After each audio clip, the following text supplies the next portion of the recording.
Welcome, everybody. Niche Night here on A2DRadio.com. I'm in the actual Real Talk studios tonight. We're coming at you live on A2DRadio.com, brought to you by our doctor, Dr. Paul Vidal at Burlington, Cherry Hill, Princeton, New Jersey. Specialized physical therapy. You can find them on the web, specializedphysicaltherapy.com. No appointment necessary. Check them out. Hit up the doc. Uh, we're also brought to you by uh, Ambuck Services. Summertime's here, guys. Get your gutters cleaned, any kind of tree trimming, deck installation restoration, any kind of outside work you need. Hit up Michael Ambrose. Let him know the fam at A2D sent you. You get 20% off. It's AMBUCK services.com. Our topic of conversation, guys, we have another great interview. We apologize for last week. We had some weather issues creating some technical issues. So we had to do it a little bit differently this time, but we do have on the phone with us the manager of champions, guys. And for this area, everybody knows the Fonzie, Mr. Bill Alfonso, joining us. Bill, how are you? Thanks, Mike. I'm doing great. Thanks for having me on after the fiasco with the damn storm here last week. I apologize to all your listeners and you personally, and your producers. Oh, listen, there's no apology. Listen, Mother Nature, we can't control that. I think I told you we had an interview here on A2D Radio with a Hockey Hall of Famer, Chris Pronger, the week before, and it was the flip Yes. side, Bill. It wasn't him, it was us. We had a tornado that came through and screwed stuff up. So that shit Oh happens, yeah, man. yeah. Really? Okay. Yeah, so I wouldn't worry about it. We appreciate you, your flexibility and your willingness to reschedule and have an awesome conversation with us. Um, quickly want to mention too, we're also check out, you get all your A2D merch on phillydrinkers.com. I just got my QB Factory shirt today, guys. It's awesome. I love it. And they still have the promo. If you use A2D in the promo section, you get 25% off that shirt, not your whole order, that shirt. Check that out. And also check out PlayQB54.com to get the best tailgating game out there, QB54. It's awesome. Bill, you are a legend in this business. We're really excited to talk to you, man. I know you got stories, brother, and we can't wait to talk about a lot of that. You have been, you've worked in WCW, WWE, and obviously, an iconic figure with ECW during its most, its prominent run in the 90s and early 2000s. So, first and foremost, Bill, I'm going to ask before we get into the wrestling stuff. I want to ask how you're doing with this whole pandemic stuff because I know it's affected a lot of people differently. So, how have you been in terms of, kind of getting through your day to day through the pandemic? Well, just like the whole country, we're all getting by. It's all new to us, so everybody's being inventive and occupying their time. I'm trying to be productive. I've done a few podcasts, which has been great during the epidemic, during the virus 19. Been doing a lot of fishing. I have 5 lakes within, I'd say within less than a mile from me. So I go to lake all the time. I fish for the first 2 months. I fish every morning. I left my house at 7 a.m. I fish till 10 every morning for 2 months. Now I go a couple times a week because I've caught over 100 bass and all kinds of different freshwater game. It's been really great doing that, but get a little bored. Gotten closer to my immediate family. We're having family dinners all the time and conversation, and we're all getting along. I was pleasantly surprised how well that we get along. Oh my God, it's a blessing in disguise if you can say that.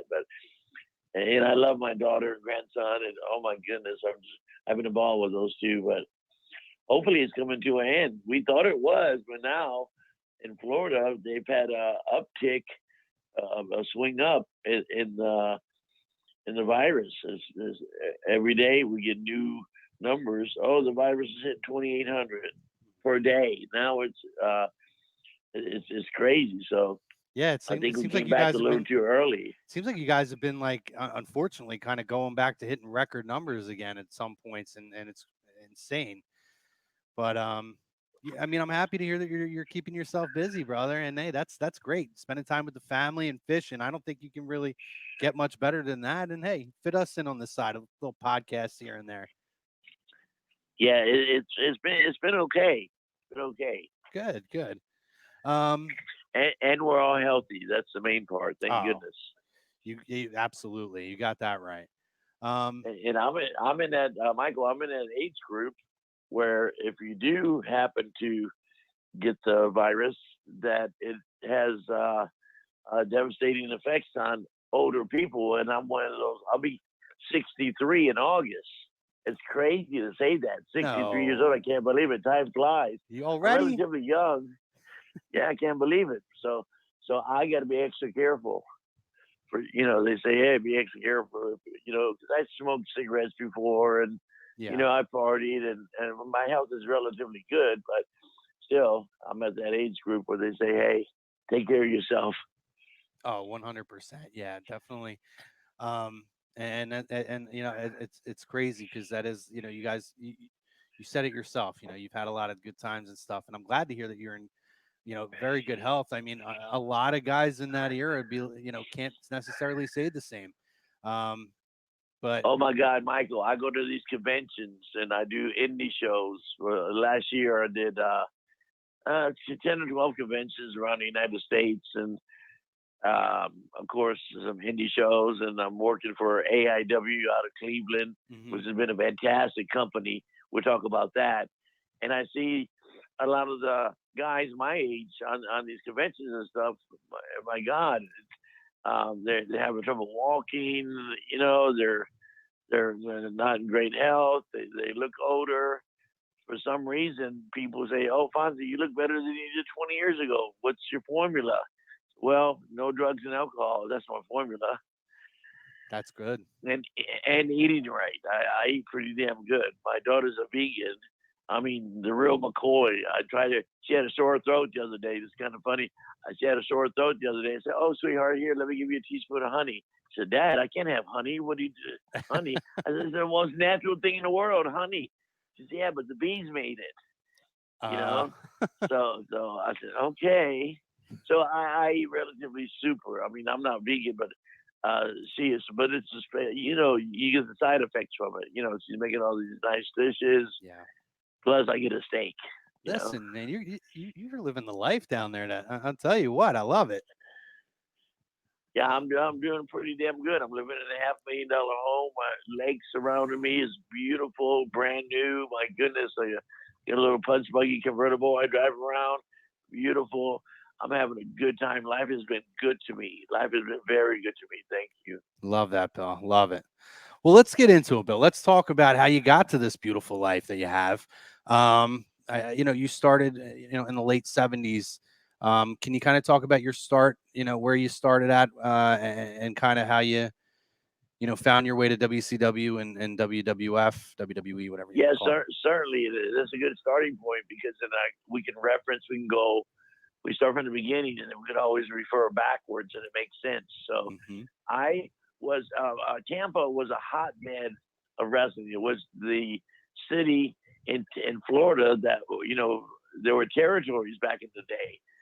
Florida territory, Louisiana was Bill Watts, Oregon, Texas, Carolinas, different territories. So I grew up, and the office was here in Tampa. So I grew up watching wrestling. And my dad was a friend of a sports editor for the newspaper, and he used to get comp tickets and send them. Hey, Steve, you have a son named Billy here. Give him these tickets. Let him go to wrestling. At first, I didn't realize what I had. So wrestling, Dad, what's that? So curiosity got me. I went to wrestling and fell in love with it. The first time I walked in, there was Eddie Graham, blonde hair, Bobby Shane, Bobo Brazil, Dirty Dick Murdoch, all these old, legendary wrestlers. And I fell in love with it that night. So I used to go every Tuesday night to Tampa, Fort Homer Estley Armory in Tampa, and go to the matches. And as time goes by, I fell in love with it more and more. And I wanted to become a professional wrestler, but I was so small that I couldn't qualify. I mean, now you might be able to, because look at Rey Mysterio Jr. Hmm. and these smaller guys, but back then it was all big guys. So the next best thing to being in the wrestling business would be a referee. At least I was involved in it. At least I was right in the middle of it. I thought it'd be a great job. So I strive to be a referee. So as time goes by, I met several of the wrestlers. I became friends with them. I used to go every Tuesday, and they used to tape their TV show here too on Wednesday morning. So I became friends with Rocky Johnson and King Curtis and several other guys. I used to go get their sandwiches, run around, do favors for them and stuff like that. And they said, "Hey, Fonsi, you'd make a great referee. You love the business. You're already knowledgeable. He says, you're the right size. You'll make us look big." And he says, "If there's any ever a chance, we want to get you in." So time goes by, and there was a chance for me to get in, but it was in Texas. Okay. Rocky Johnson and King Curtis sent me to Dallas, Texas. That was the headquarters for Frisbee. There was 4 territories in Texas. The Frisbee area had Dallas area. Joe Blanchard, Tully Blanchard's dad, had San Antonio area. Paul Bosch, who just ran on Thursdays, not every Thursday, out of Houston. And then, of course, the Funks had like Amarillo and Lubbock and all that. So there was 4 different territories. It was crazy. Texas is so big. So I went out there. I was trying to get a full-time job. But they had David Manning, Bronco Lubitsch, Dennis Stam. They had so many referees and stuff. So it wasn't, I was there for several months, and I worked like maybe 8 to 10 times in those several months. So it was, because they had their own guys. So eventually I said to myself, well, I can't survive out here. I got to go home, even though I'm having a ball of my life traveling around, but I wasn't making no money. Yeah. I got to go home. So the guys, the wrestlers got wind of me that I was leaving, and I was well liked for some reason. The guys liked me, the wrestlers. And Paul Jones, who's from the Carolinas, he was a big time wrestler in the Carolinas. Paul Jones, you can look him up if the name is not familiar. Mm-hmm. He said, "Hey, Fonsi, I heard you're leaving. You going back to Florida?" I said, "Yeah, I can't get a full-time gig. There's David Manning, Bronco, everybody's refereeing. I can't. There's no spot for me." He said, "Well, listen, this is what I want you to do. When you get to Florida, I want you to go to Florida wrestling office and tell them Jerry Briscoe is the assistant booker. Dusty's the booker. Of course, Eddie Graham owns the territory. Just go to them and say, look, I just moved from Texas. I'm a referee. I work for the Von Erichs. I work for Kelly Blanchard's dad. I work for the Funks. I work for Paul Bosch. And don't tell them how many times. I only worked 8 or 9, 10 times the whole 6 months I was there. Mm-hmm. Tell them you work." So I did that. And I got an answer from Jerry Briscoe. He said, "Well, Fonsi, Bill Alfonso, you got the qualifications. You've been around. My goodness, you work for all these guys." I didn't tell him again. I only worked 2 shows for Fritz and 2 shows here and 1 show for the. So Jerry says, "Unfortunately, Fonsi, we have our referees here, but maybe this summer we're going to run 2 shows on weekends, and we can possibly use you. Leave your name, leave your number with Charlie Lay, the guy downstairs." So I said, "Thank you, Jerry." And I left my name, and I left. And when I walked out of the office, the Florida Championship Wrestling office, I said to myself, "Man, just my luck. They're loaded with referees. I can't get a job here again. Oh my goodness." So this was a Monday night, and on Monday they ran West Palm Beach, Tampa. The Tuesday night was Tampa. Wednesday Miami, Thursday Jacksonville, Friday and Saturday were spot shows, and Sunday was Orlando.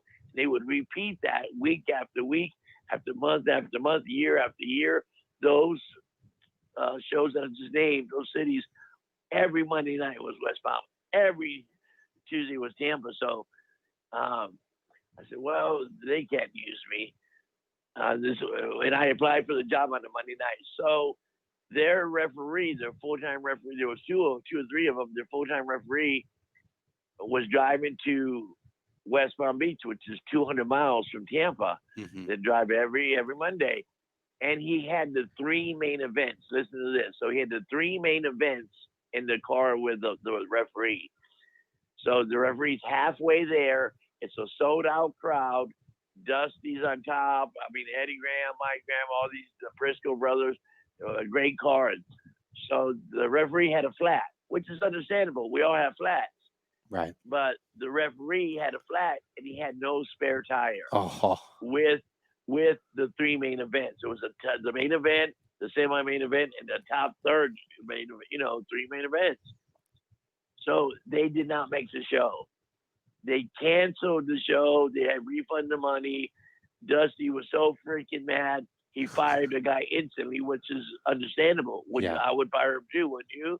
Oh, You don't yeah. have three main events and big sold out crowd in West Palm Beach and have a flat tire with no spare. My goodness. So they fired the guy. So I get a call Tuesday morning. You asked me how I got into business. This is how I got into business. I get a call Tuesday morning. And it's Charlie Lay, the guy that I left my phone number with. Yeah. That, the day before, Monday. This is Tuesday morning. This is like 26 hours later or whatever. Says, hey, this is Charlie Lay from the Florida Wrestling Office. Bill Alfonso, Dusty wanted me to call you and would like to know if you can come down tonight at the Armory in Tampa and referee some matches. I said, of course, thank you very much. What time would you like me there? He said, 7 o'clock. So went there. I didn't meet Dusty. I haven't met Dusty. I just met Jerry Briscoe. I was went to the office, and the office was bare because I went early in the morning. And introduced myself to Dusty. He said, oh, you're the new referee? I said, yes, sir. He says, great. I'll get with you in a few minutes and have a seat. So all the guys started coming in. Jody Hamilton, which was Nick Patrick's dad, who was a big-time referee for Channel 17, the Superstation. Yep.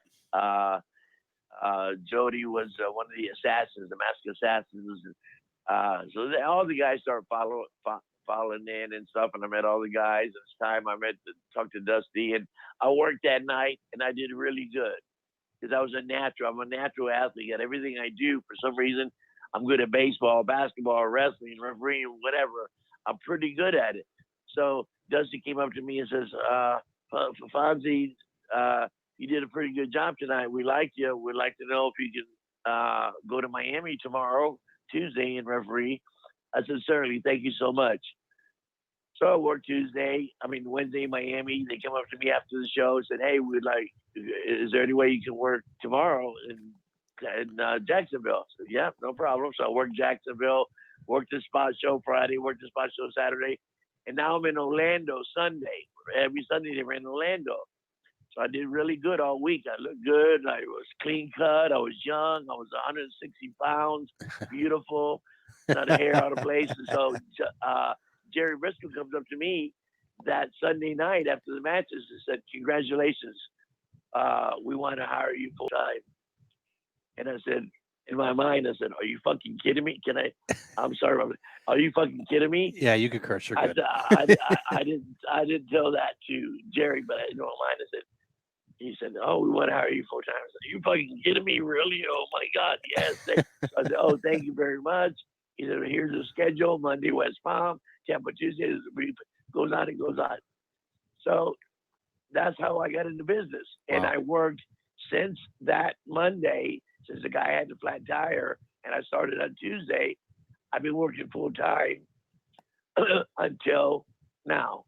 Wow. Well, over the last several years, I've been doing conventions. I'm semi-retired, do conventions and indies, and I'm still affiliated with Vince. Vince called me because we had WrestleMania in Tampa. Yeah. And he called me because I'm affiliated with their wellness program, and plus I work for Vince, and he liked me. I'll tell you the stories about Vince. Oh, we can't wait for that. By. And I love Vince. A lot of people can't say that. And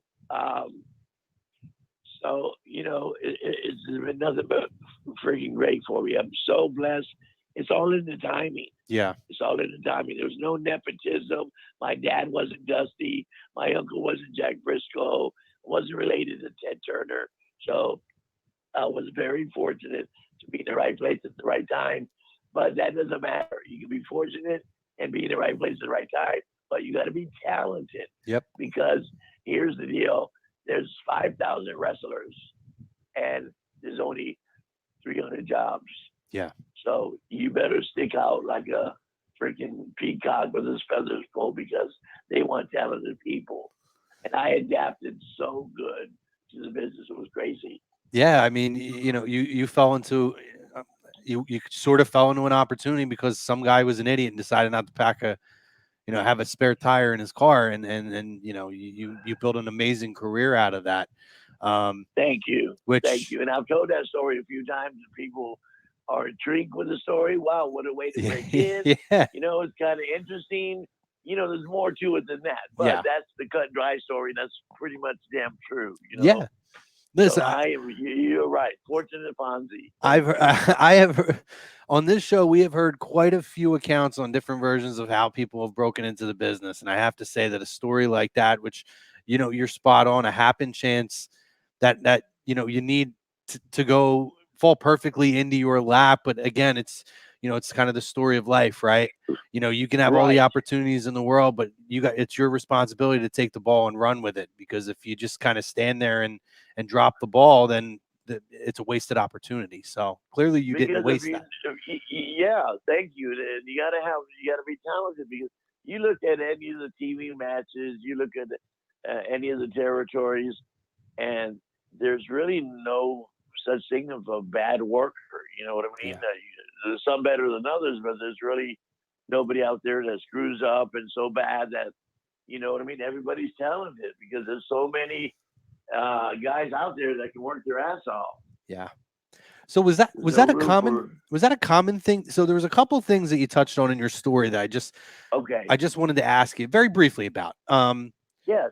So for one thing, you talked about Texas and not making money and whatnot there. Is that a common theme? Because I've read, we had Tito Santana on the show, who kind of talked about a similar account of his time working in Texas at first, where he almost left the business at one point because there just was no money to be had, and he got picked up by somebody else.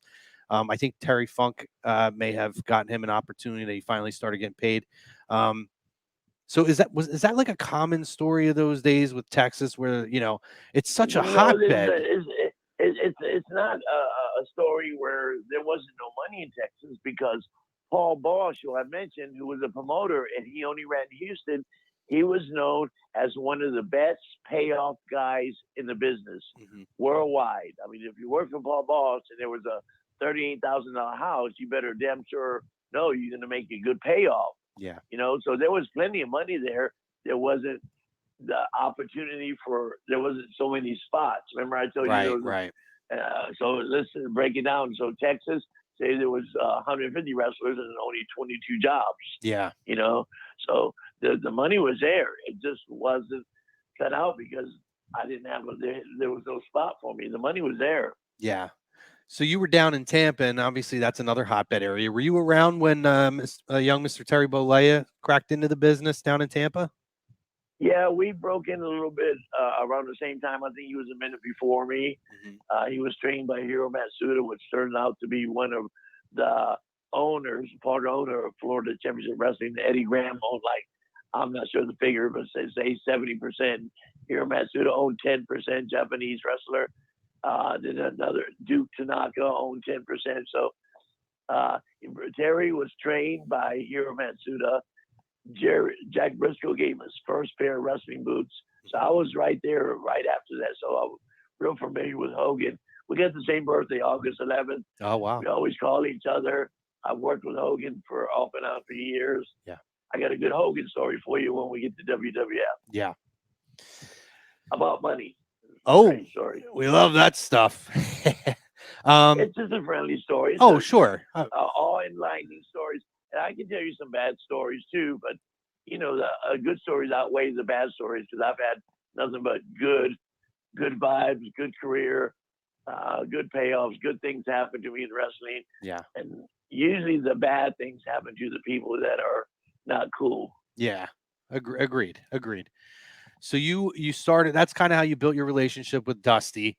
Is Dusty how you found your way to WCW officially? I mean, obviously you were Yes, working the territories in Florida, but yes. when they were tied up with Turner and officially started to become WCW, was that where your foot in the door came from? And what was it like in those days when you were there with WCW?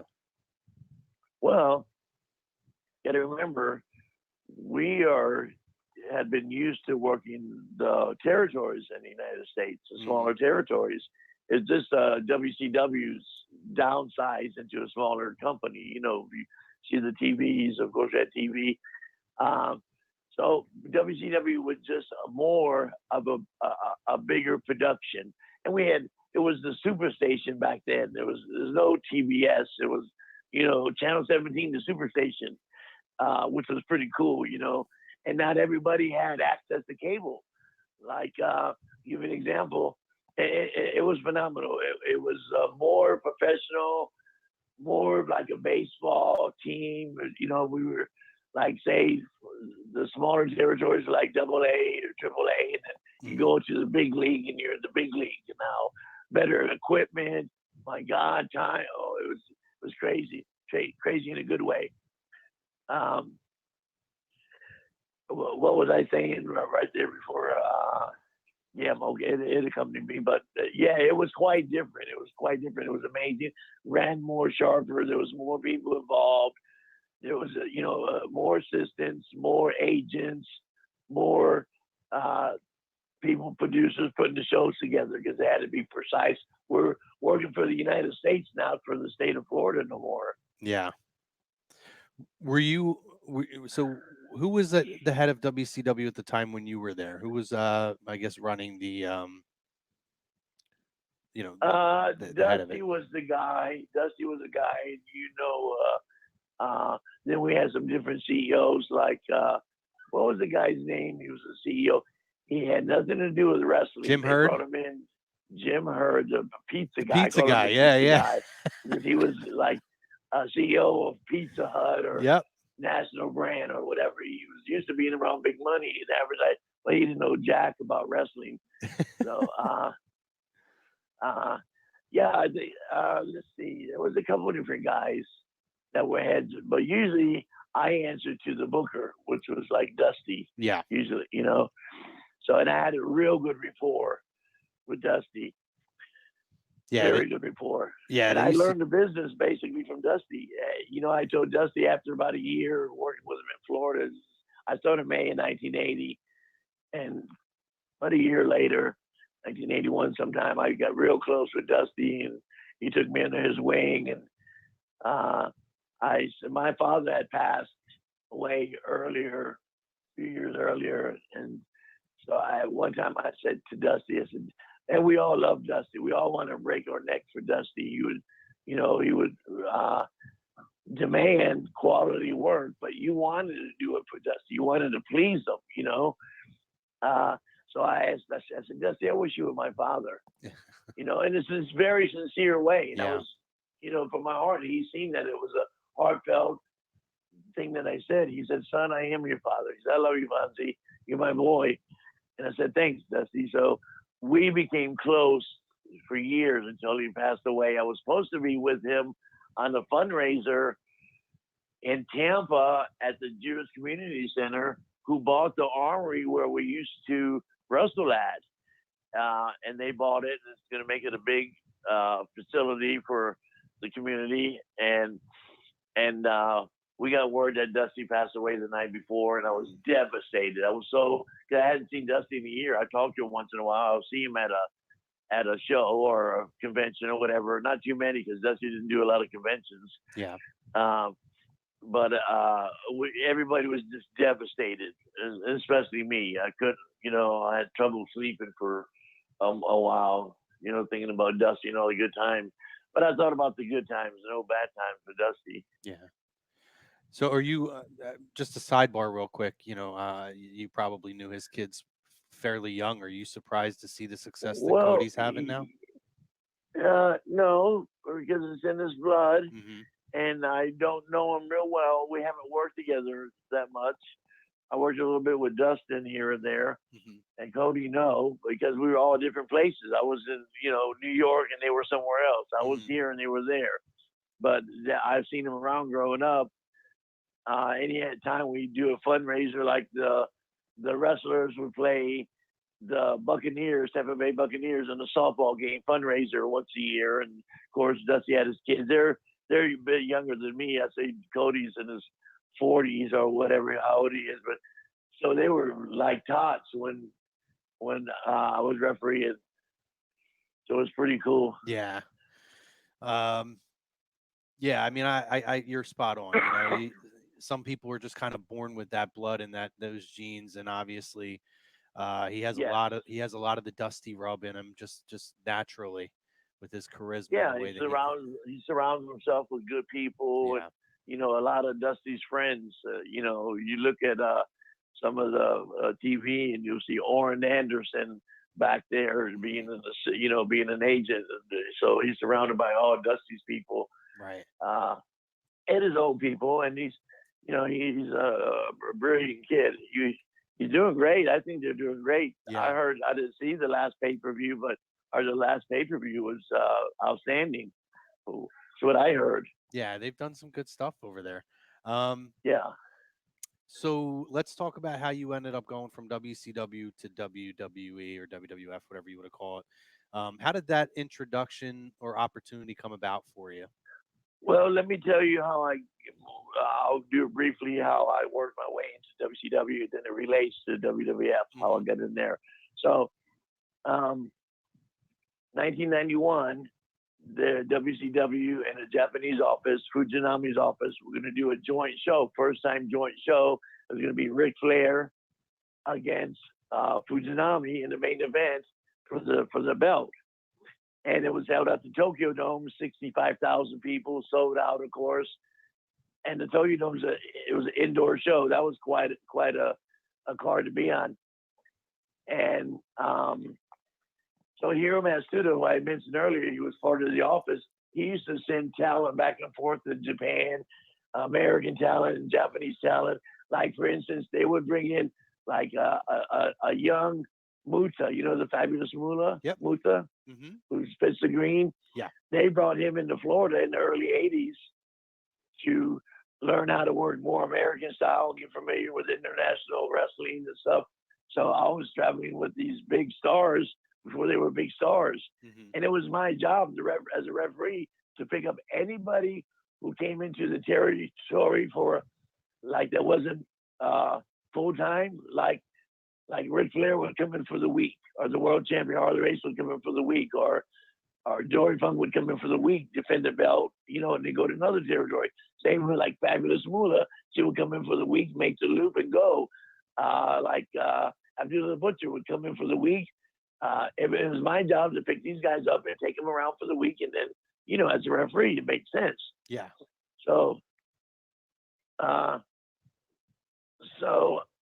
and Matsuda was really involved in the bookings in Japan and stuff. So he called me up and said, "This is before I was in WCW. This was as Florida wrestling and all the smaller territories were folding up Hmm. uh, and going down, and disbanding, and then the territories would go, Vince and WCW. So Matsuda called me and said, "Hey, we want you to referee this match. You're the only guy. It's important." And I did spectacular.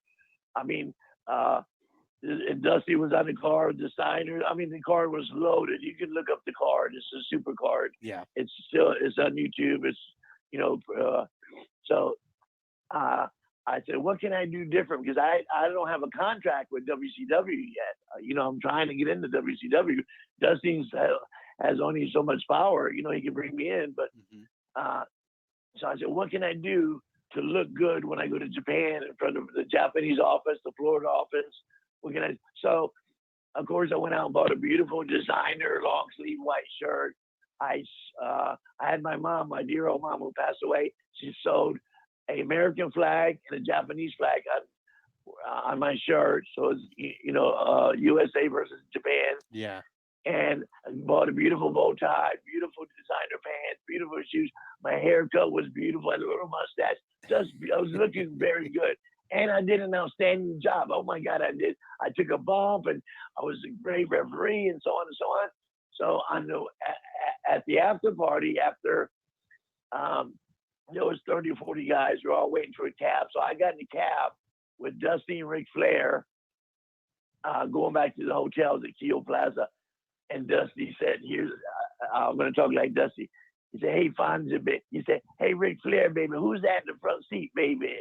And Ric Flair said, "Oh, that's Fonsi." He said, "Fonsi, baby, it's going to happen for you, baby. I'm going to have Jody call you, baby. It's going to happen for you. It's going to happen for you, baby." That's all he said. So 3 days later, I'm back at home. I say, my phone call is Jody Hamilton. Dusty wants to know when you want to start for WCW. He's offering you a 3-year contract, and so on and so on.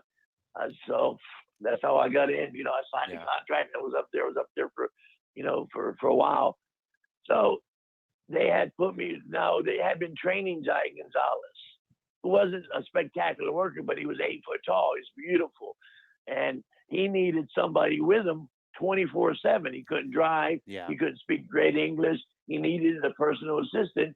And Dusty knew me from picking up Beaulah, picking up the champion, picking up Harley Race, picking up all these different people, taking them around. I got a good rapport with Dusty.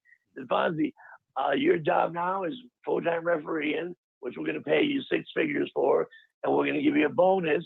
And we want you to be the Giant Gonzalez personal assistant 24/7 year-round. Wow. I said, "Great, thank you." So I was so that worked out good, and they paid me extra. They didn't have to. And in a matter of months, we became best friends. Yeah. It's like, that Bible story where the little mouse pulls out a splinter in a lion's paw and they become good friends. Yep. It was kind of like that. So I did something for Giant. He loved me because I was accessible. I knew the business, and we were traveling around. He'd only fit in a Cadillac, not too comfortable, but then. So they gave me a brand new Cadillac every day for 3 years. Oh wow. It's great. Yeah. So I got a lot of perks with that. So for instance, the perk would be, Ted Turner owned WCW. Yeah. He owned the Braves. He owned the Hawks, the Atlanta Hawks, the basketball. He owned CNN. He owned this. He owned that. So, and the Braves were on fire. They were winning World Series up the ass. So they wanted the Giants to go sit in the presidential seat where Jimmy Carter and Ted Turner would sit. There would be the Giant and Fonsi sitting in the presidential seat watching the Braves, and the camera would pan over to the Giant, and the announcement commentator would say, "Hey, look, everybody, even the Giant comes out to see the Braves." They wouldn't say, "And Fonsi too," who the fuck is Fonsi? So, but all kind of extra things. So anyway, Jim Herd comes in the territory. He's going to be the new CEO. Dusty was there or whatever. And Jim Hurd wanted to shave because we were in the red a little bit. We were spending $32 million a year and making 29. So they had to shave a little bit. That was his job. And he came up to me and the Giants and said, "Hey, Fonsi, we want you guys to take a pay cut." Who takes a freaking pay cut? Not us. Yeah. We don't want to take a pay cut. So, because our pay goes up every year, you sign for $250 for the first year, $350 for the second year, $450 for the third year. Those are just ballpark figures. I didn't get that kind of money. So the Giant looks at me after Jim Hurt walked off. He says, "Fonsi, I don't want to take a pay cut." I said, "Me either." He says, "Do you know anybody in WWF?" I said, "Yeah, I know J.J. Dillon. He's the assistant to Vince McMahon. He's he's their assistant booker." Yeah. He says, "We'll call them and tell them our situation. Somebody wants to take a pay cut. We're not willing, and we're exploring our options." Because the Giant could have went back and played basketball in Europe. Yep. He could have went to Japan at this time and wrestled 20 weeks a year and made money. He could have went here. He could have went there. So, but we were exploring all the options. So I called J.J. Dillon. I haven't talked to J.J. in years, but he was one of Dusty's assistants in Florida. He knew me quite well. He knew I was capable. He knew I was good for wrestling. So J.J. answers the phone. I called up Titan Towers. "Hey, J.J. Dillon, please. Who's calling?" "Fonsi." "Fonsi? Okay, hold on." So J.J. came right to the phone. "Hey, Fonsi, what can I do for you? I haven't talked to you. How's everything?" I said, "Oh, everything's great." We chit chat for a minute, and I said, "Here's the deal. Jim Herd came in. He wants everybody to take a pay cut. We're not interested in taking a pay cut, so we're weighing our options to see where, if we have to, we would have took a pay cut. If there was no other options, they were going to get rid of us. We're not going to tell them no for big money, but we don't want to take a $50,000 pay cut. But if we had to, we would have." But Right. so Jason says, "Oh, I understand." He says, "Fonzie, let me run that by Vince, and I will get back with you." Yeah. So I said, "Thank you so much, JJ. Thank you so much." So we hung up after a good conversation. There's more to it than that, but so I guess he had called Vince or something to talk to Vince. I get a phone call 20 minutes later, and it's JJ. I said, "Hey, JJ, oh my God, thanks for calling back. What's up?" He says, "Well, I talked to Vince, and Vince is very interested. Yeah. But he wants to know when you guys can come up and have an interview." And I said, "JJ, the Giants just had a little light surgery on his foot, on his heel. He had like a little spur. So we had like 2 weeks off. Yeah. You know, take the spur out, whatever." So I says, "We can come up anytime." He says, "How about tomorrow?" I said, "That's fine." I said, "The only problem is Giants got to fly first class. I can fly coach because he's so big." Yeah. "Oh, no problem." They flew us both first class. Oh, wow. So they fly us up. We're getting off the airplane, and there's, you know who Spike is? He's a little black producer, does movies, Spike Lee. Yes. So he's a big basketball fan. And so we get off the plane. You know, everywhere we went, we get looks. If you didn't know we were wrestlers or whatever, the Giant was so big, he would, you know, he was the largest pro athlete on the planet at that time. Nobody bigger than Giant Gonzalez. Nobody. Yeah. So wherever we went, we go to the mall, we get looks, we go here, oh my God, they follow us around. So Spike Lee stopped and said, "Man, who is that guy?" And I told him in a few minutes what, you know, we're wrestlers, we're going to go sign with Vince and this and that. He gave me his card and said, "Please call me. I want to put him in one of my movies." Oh, wow. So me and Spike became friends for a minute there. You know, we were bullshitting. He liked me, whatever. We weren't friends, but so we go to Vince's. So a limousine picks us up. Instead of going to Titan Towers, Vince's office, WWF office, which is right there on 95, you see it every time you pass it. Mm-hmm.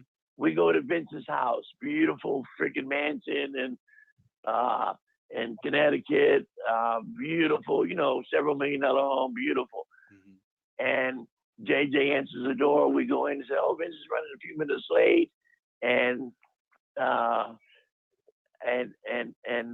he'll be right here. Meantime, you guys have a little lunch, a little something, whatever." So Vince walks in. Here he comes with his fucking $1,000 suit on, his tennis shoes, his Nike tennis shoes that look like $1 million. And he put us over immediately. He said, "Oh, I know you, Fonzie." He said, "I've seen you. You're athletic. You're a good referee." And Giant Gonzalez, oh my God, dude. We all talked for a half hour. And we agreed to work for Vince. And Giants tells Vince, "Hey, Vince, I haven't been home in 3 years, you know, for Christmas." Yeah. He said, "I'd like to go home for Christmas and start January 15th or something." He said, "Oh, not a problem. That gives us time to get your gimmick together and so on and so on." He said, "Fonzie, do you want to start with a Giant? And this is like a month away. It's like, you know, 1st of December or whatever." Yeah. I said, "Not really." I said, he said, "JJ, put him to work right away." Yeah. So JJ gets a booking sheet and starts just applying me to existing shows already, and wherever it was, and he puts my name under MSG. I said, "JJ, what's MSG?" He said, "Fonzie, that's Madison Square Garden." Wow. Because I didn't know MSG because I worked for WCW. They don't go up there. Yeah. I worked for Florida Wrestling. They don't go up there. It's Vince's territory. So we all laughed about that. Vince chuckled about that. And Giant told Vince, he said, "Look, I got to go back to WCW, and they owe me $60,000 because I've been off for a couple of weeks and I didn't get my check or whatever. They will clear that up." And Vince says, "Giant, don't even go back to WCW. I don't want you going back talking to those guys. JJ, write them a check for 60 grand. That's what we say. That's the signing bonus. Wow. This is 1993, I think. So we had a good meeting. He got a signing bonus. I got booked. It was fabulous. So that's how I ended up in WWF with the Giant. And then the Giant, his knees were starting to give out. So he lasted for a while. And then his health was starting to go a little bit because he had some problems with sugar. Like the diabetic was getting the first diagnosis with diabetes and all that. So he had to finish up, and he told Vince, "Hey, I got to finish up. I got diabetes. My knees are messed up." But and Vince kept me, and the Giant went home. Yeah. Vince kept me as long as he could. I'll tell you my exit story when you're ready for it. When I left there, Yeah. so that's how I got into WCW. That's how I left WCW. That's how I got in. To Vince. That's how I got my job with Vince, and I stayed there for quite a while because Vince, for some reason, loved me. Let me give you an example why Vince liked me. You remember Tatanka? Yeah. He's a Indian Native wrestler. American. Yep. Yes, a pretty good damn hand. Yeah. You look good, and they were using him good. He was doing a little angle with Bam Bam Bigelow, so they wanted to shoot. I was on the first Monday Night Raw by the way. Yep. I was on the first Monday. So they're going to shoot a little angle to Tonka and Bam Bam Bigelow. Then they worked for 3 months together, all around the country, and then they worked with somebody else. So we were going to do a pull apart backstage, like during the show. They were going to cut and say, "Oh, look, Bam Bam and Tatanka getting into it backstage." Yeah. So normally a pull apart would be, the referees pulling you apart, a couple of the agents pull them apart. They don't get to each other too much. So I told Bam Bam, I said, "Bam Bam, you see those 3 trash cans that are like 30 feet away?" I said, "During the pull apart, when I grab you, I'm so small, just grab me by the pants and neck and throw me and I'll fly into the trash cans, take a bump, and then finally they'll separate you." So he did that. Nobody knew I told Bam Bam Bam. Vince didn't tell him that or nothing. During the pull apart, he grabs me and throws me. I fly like a bullet. I hit the trash cans. It looks spectacular. And we do the pull apart. I'm dead. So Vince comes up to me after and says, "Fonsi, hell of a bump." I knew I liked you for some reason because I went above and beyond everybody else. I wanted not to be a show off. I wanted to be the best at what I could be. And I got heat with all the other referees, like the Hebners and Mike Chioda and all them guys. We're doing Monday Night Raw.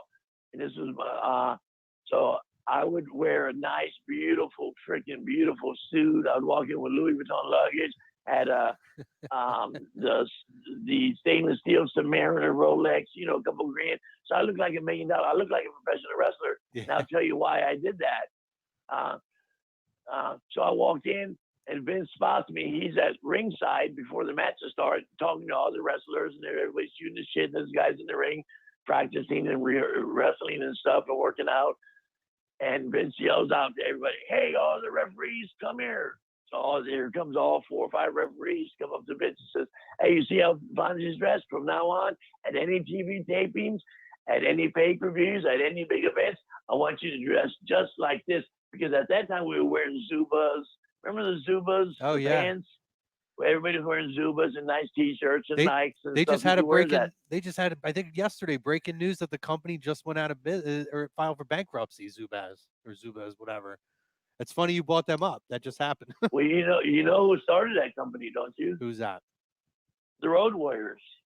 Really? The Road Warriors started that company named the Zuba, and then they sold it like a year later, and it became a phenomenon. Did not know that. They were sending the Zubas to all the NFL players. Wow. And they would wear them on the sideline. But it got big, so that's one of the reasons. Well, Vince liked me. I don't know where the fuck I was going for this. I got lost. Okay, next question. But Vince liked me. That's my whole thing. Vince loved me. Vince loved me. Before we get to your exit, well, real quick too. So obviously, you basically played the role of what Tim White used to do for Andre the Giant in terms of you were the around the clock. I don't want to say caretaker, but you were like a real life manager, so to speak. you helped, somebody who unfortunately was unable, physically unable to live a normal life, try to find some semblance of normalcy, which is pretty awesome, by the way. And kudos to you, because I've always respected Tim White for the work that he used to put in with Andre as well. And I think that that is, Yeah, Jim White's the referee. Yeah, yeah, yeah, yeah. I know Jim White real well. He ended up owning a little pub yeah. in Boston area or They whatever. used to Yeah, destroy it Jim on White's a on hell of a Monday Night nice Raw guy. segments all the time. His pub. Yeah, But you basically did the same job. So I mean, kudos to you for that, because that's a thank you, that's a lot. That's a lot of work, I'm sure. Um, thank you. so before we get to your exit of WWF, you did Okay, say there was a Hogan story, and I'm going to hold you accountable because I want to hear that Hogan story. okay. Let's do the Hogan story. Hey, can we do a part 2 on this because we haven't even touched on Barry Windham getting shot Oh, 3 hours before he's supposed to wrestle Harley Race for the world title in Miami. We haven't covered the alligator story where Roddy Piper shot an alligator. We haven't covered the plane crash, the near plane crash with superstar Billy Graham, Kevin Sullivan, Al Burdick, and myself. We haven't covered any of that. So is it possible for us to think of a part 2, part 1, and part 2 in the future? we could do whatever you want, Bill. I can go as long Thank as you you. want tonight, or we can split it up into a part two, whatever you want to do. I say because I want to wind this up because I got to. Unfortunately, Yeah. when the hurricane came last week or the bad weather, I have a podcast part 2 at 8 o'clock, and they're calling Yeah. me already. No But problem. I want to do a part 2 because you guys are interesting. You guys are liking my stories, and the people generally like these stories. That's why I think I'm well liked because I just look back at incidents that happen, and they're not up stories. And if I leave anything out, it's because I don't remember one little part A. You know what I mean? Yeah. So people see what they see on TV and they love it, but they want to hear the stories about how this happened, or about Barry getting shot, and so on and so on. They find it interesting, and we usually get great feedback. So hopefully, and also, if you don't mind me saying that, maybe your listeners, your great fans that listen, they're all wrestling people, else they wouldn't be listening. Yeah. But it gives them a chance to shoot you some questions. Hey, Yeah. ask Fonzie next time on part 2 about this. Ask Fonzie about that. Ask Fonzie Definitely. about Barry Windham or about Steve Kern or about Jack Briscoe. And then we get some good questions. We can do part 1, part 2, and part 3. Yeah. Well, we Because definitely. remember, I got a 40-year career. Yeah, I mean, I would listen. I love to do that, and I can tell you too. We have had some questions that we can hold off for part two, or part two, three, however we want to work it. Because I know there's going to be a lot of ECW questions. We've gotten a lot of ECW Oh, questions as we haven't well. even let's leave ECW out this time because that's a whole segment. Yes, That's a whole hour, I feel and like I don't want to get into that. a little bit Yeah, at all because it was going to spoil. We'll leave the cliffhanger at up next. Part 2 is ECW, yeah, and there's a great story how I got in there, yeah. what happened, why I stayed 5 years, why I was a star player, and so on and so on. It'll be really cool. And I'm not trying to squeeze into because I like doing podcasts and I want to be on your podcast. I'm doing it because it's fun. You're a great guy. It's nice to have you as a host Oh, and thanks, giving Bill. out all this information to people. Yeah. Not everybody can do a podcast. I think you do a great job. I've listened to some of your back stuff. I logged it up. Angelica set me up with some stuff and listened to it. So Awesome. you guys are great. Your whole team. So if you don't mind, we'll do a part. I will tell you, I appreciate that, and everybody here does. We really do. So we'll definitely do a part two. Do me a favor though. Let's wrap up part Yes. one then. Let's get the Hogan Okay. story. That'll pretty much, and then when we get into part two, Okay. we'll do Let me your run this ECW by stuff. because my phone's beeping like hell. Yeah, And yeah. I'm supposed to start at 8 o'clock and 6 after. But anyway, that's Yeah. my fault. But that's the bad weather, and I Yeah. can't cut you short at all. I got And I you. promise you, I'll give you a deal. We'll waive something. You know what I'm talking about? Yeah, yeah. We may waive that We'll to do get you. part 2. But anyway, so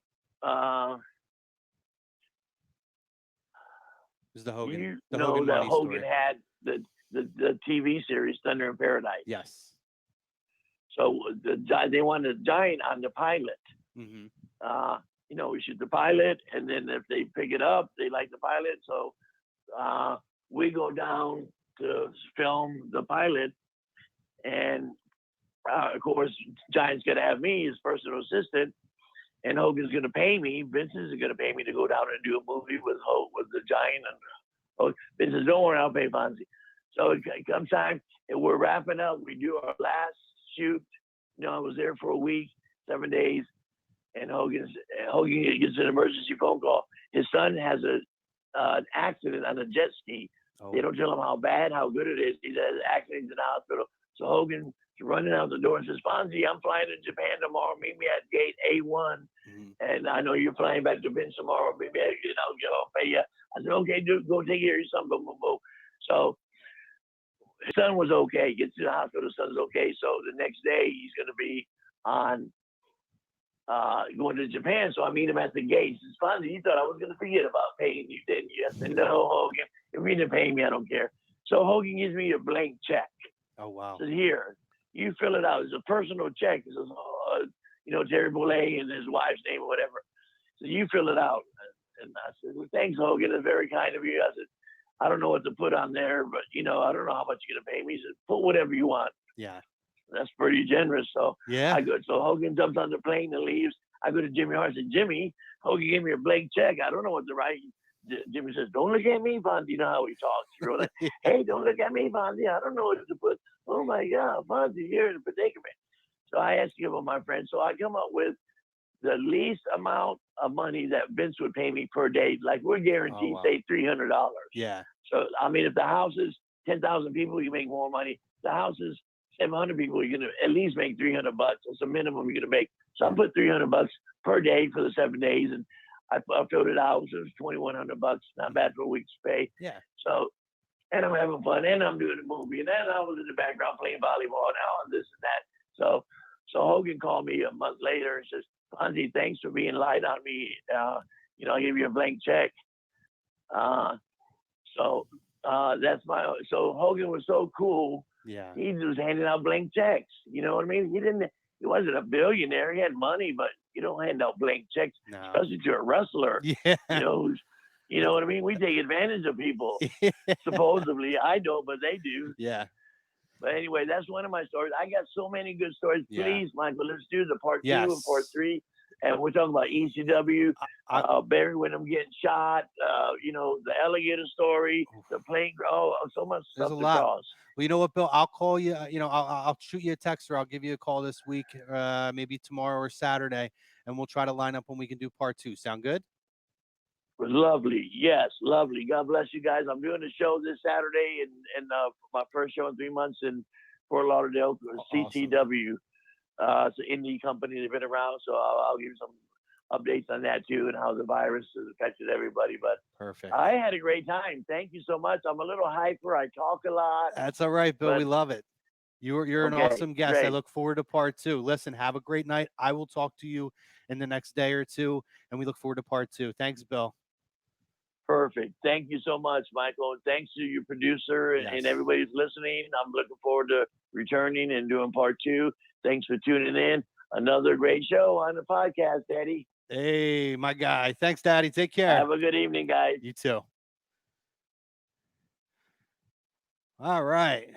So, for all you guys, we did not expect to get a part 2 here with Bill, but I'll tell you what, it's hard when you have a 40-year career, the 40-year career this guy's had, and ironically enough, if you're a casual wrestling fan, so to speak, you may not realize how much stuff and how much talent that Bill has been around.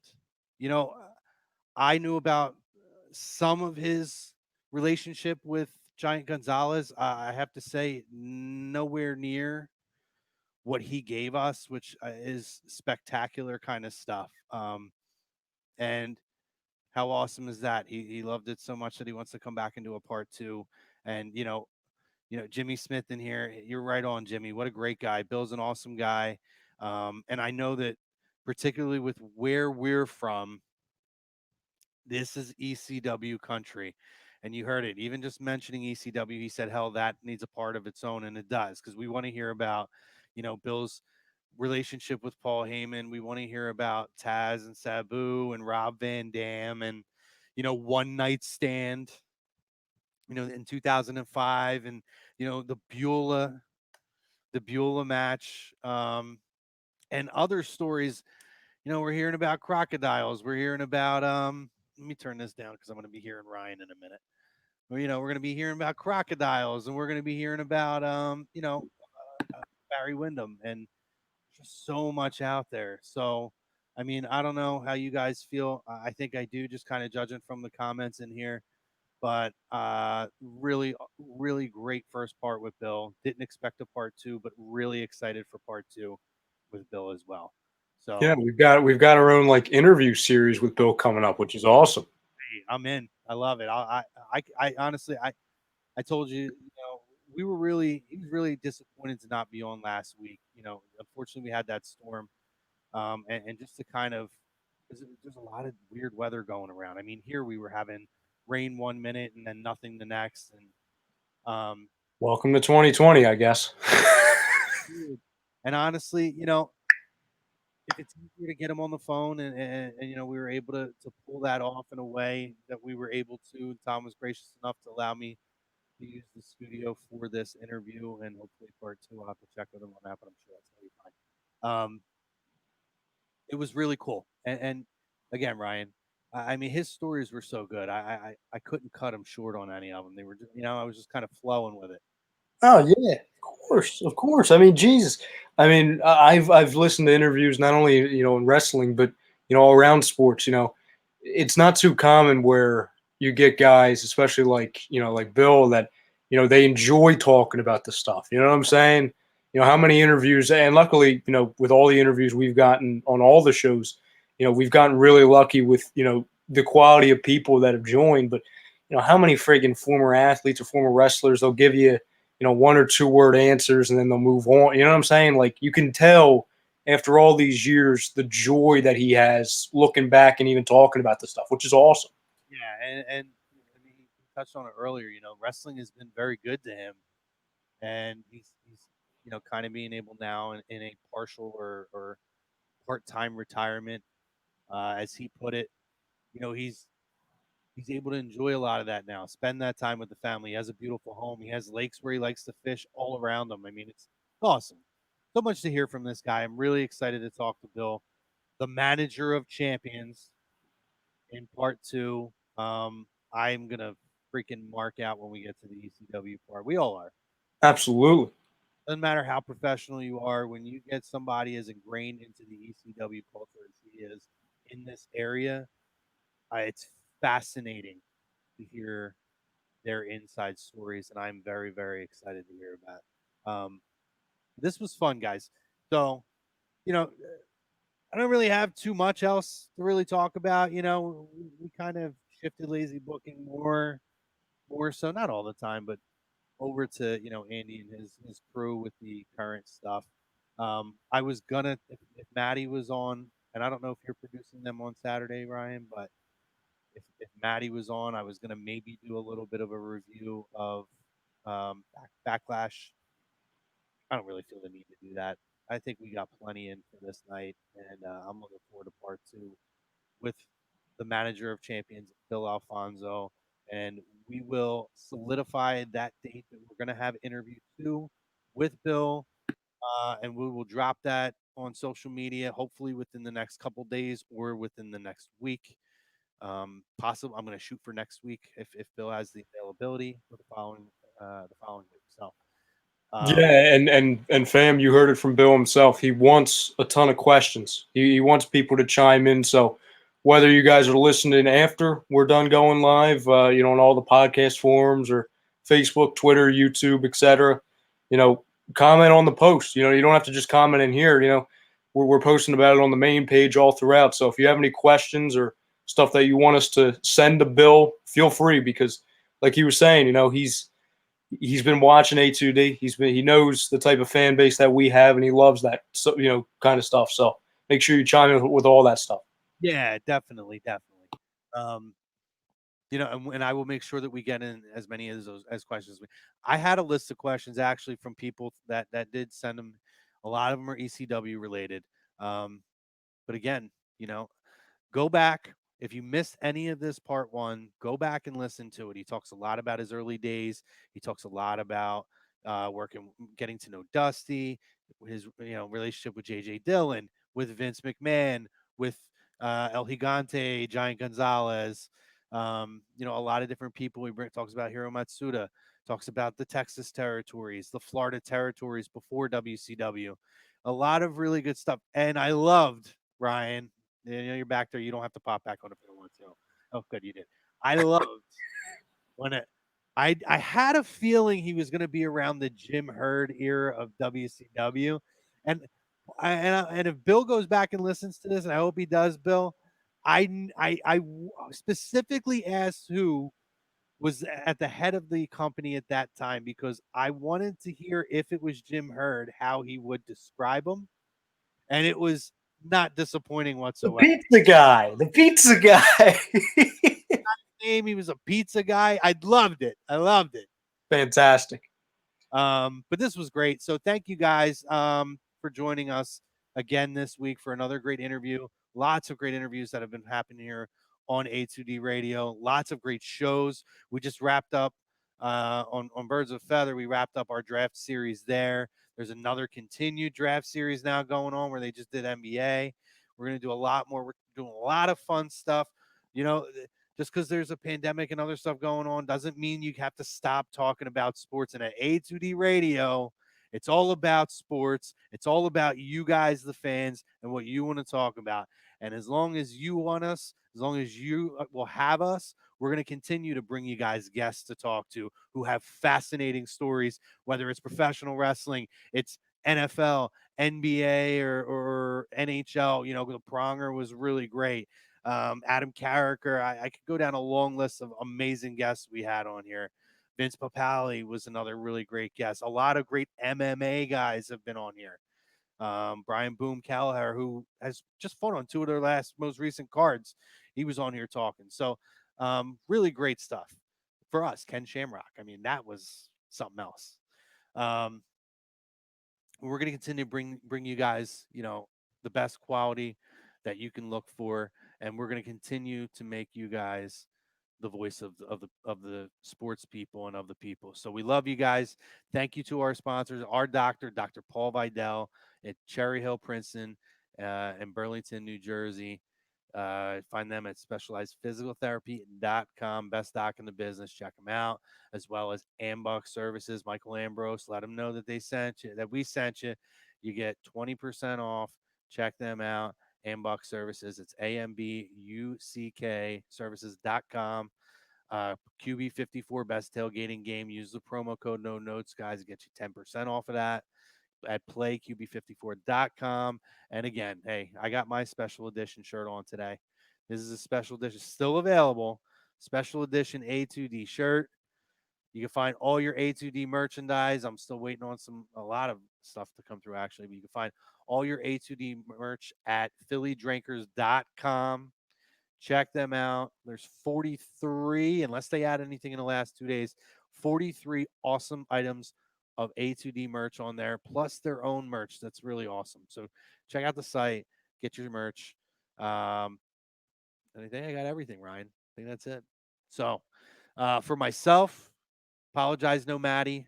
Unfortunately, with this format that we had to do this part, this at, it's probably going to be a solo run as we did it here. So thank you guys. For myself, Heel Chrome, Mike Chromiak, for Ryan Brodo for doing a phenomenal job on the back end. I want to especially thank Tom, our known Big Daddy, for helping to get this set up for us to be able to do this. So I thank you for that and for opening the doors so we could do this. And for everybody else, stay safe. We're hitting yellow and green phases, guys. Just still be smart. All right, still be smart. Socially distance. Wear your mask. Know who your surroundings are. Okay. So for us, you guys take care. Stay tuned. Hockey Happy Hour comes at you tonight. And that's it. Have a good night.